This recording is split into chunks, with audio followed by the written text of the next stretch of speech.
Hear ye. By this decree, I've been drafted for World War III. Do you have any questions, sir? Did I? Are you okay? Are you good? Probably I got the wrong house. Bye. Bye.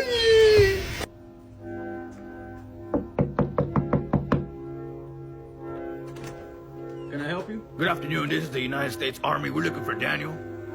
Mom! Hello. Hey, sir, how you doing?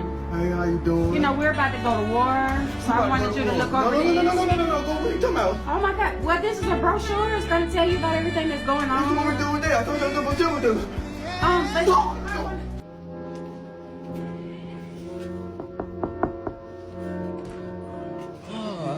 How you doing, DK? Well, we tried contacting you about drafting you for war, but I don't think you got a letter, you know.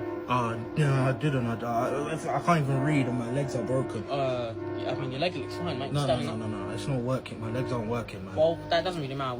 We'll develop. I'll see you later. We'll develop